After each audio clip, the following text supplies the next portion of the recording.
The culture wars are making many of us crazy. On some of the topics that the culture wars cover, it's fine and perhaps even important to have an opinion. This whole channel was started mostly because I wanted to inform my French audience about developments in Anglosphere academic life, which I saw and still see as very negative. The scope and the positivity or negativity of these developments in academic life, which put intense focus on group identity, group victimhood and privilege at the cost of dispassionate inquiry about human realities, is a central topic in the culture wars. But beware not to start reading every piece of news or information as though it were relevant to the culture wars. And don't start seeing the world in terms of competing blocks, especially not a block that is for good and another one that is for evil. Let me give you an example. You may think that some scholarship in parts of the humanities and the social sciences has been corrupted by political activism, and that some of what the public is presented as scientific knowledge from gender studies or such disciplines is not reliable. I'm with you. But be sure to always judge on a case-by-case basis. If you cannot judge, that is also fine. We do not need to have an opinion about everything. In fact, it's probably better not to. So, with that cautiousness towards some academic work in mind, how should you, for instance, navigate debates about the coronavirus in the media? Whether the coronavirus is dangerous, how infectious it is, how much masks or vaccines help, whether vaccines are dangerous. These are questions that we all had to face lately. Whom to trust? Well, start by noting that the arguments used by the authorities to promote carefulness, masking and vaccination were not rooted in critical race theory or in queer theory, but in medical science. Maybe your favorite heterodox podcaster is telling you COVID is not so dangerous and less dangerous than the vaccine. But what are their arguments? Chances are mostly arguments by association, poisoning the well, just generalizations about the so-called establishment, which cannot be trusted, etc. These are not good arguments. Conspiracy theories about vaccines and the medical establishment and big pharma, which cannot be trusted, have a long history. Many people who became famous for resisting intellectual orthodoxies in academia, who resisted pressures to conform to simplistic narratives about evil oppressor groups and noble victim groups, became lazy and started thinking in the same terms. This is the sad story of people who lost their mind to the culture wars. I'm thinking in particular of James Lindsay. Lindsay studied mathematics and got a PhD in 2010 from the University of Tennessee. He wrote several books about religion in the first half of the previous decade, inspired by the success of so-called new atheist writers like Richard Dawkins.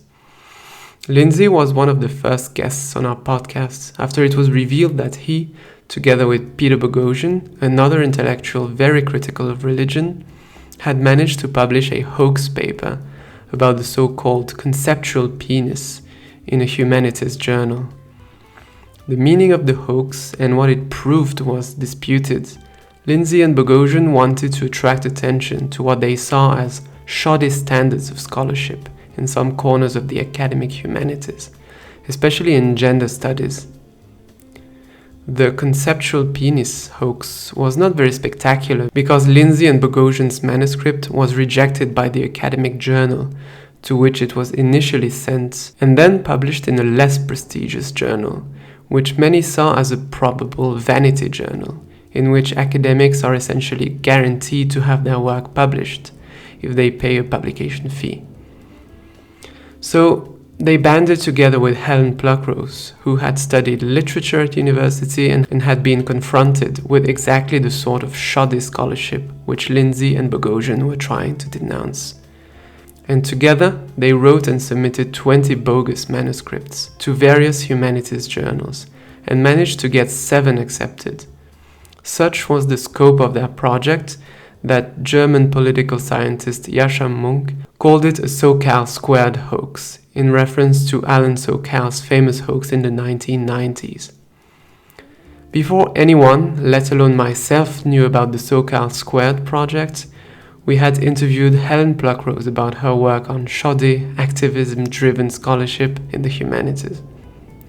We interviewed Peter Boghossian about these topics since, and in the meantime we had interviewed Alan Sokal to get his thoughts on the so-called SoCal Square hoax.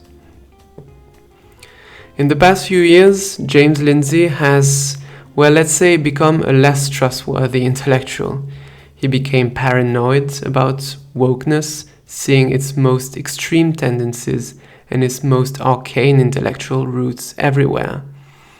That has not helped him or the people who insist on still following him.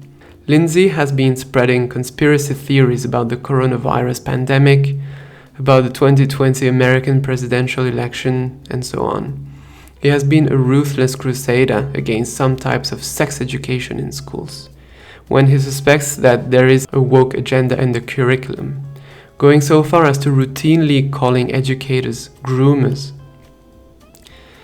There is also the case of Dave Rubin. About 7 years ago now, Dave Rubin started interviewing very interesting people on his channel. Rubin had long been a relatively minor member of the online news channel The Young Turks, which discusses political and other news and has a clear left-of-center worldview. It was a time when perhaps the easiest way to get in trouble in left-of-center intellectual and media circle was to see a clear connection between some doctrines of the Islamic religion and phenomena such as terror attacks in European capitals, the rise of ISIS in Iraq and Syria, and general intolerance of homosexuals, Jews, female freedom, freedom of religion and non-religion in Islamic societies. Many of Rubin's initial guests were people who had left the Islamic faith, or people who were known among others for supporting ex-Muslims and criticizing Islamic intolerance of freedom of religion and freedom from religion. People like Sam Harris, Gad Saad, Ayaan Hirsi Ali, Michael Shermer, Faisal Saeed Al-Mutar, Sarah Haider, and so on and so forth. Rubin's show was an instant hit and remained very exciting and interesting for 2 years, maybe 3.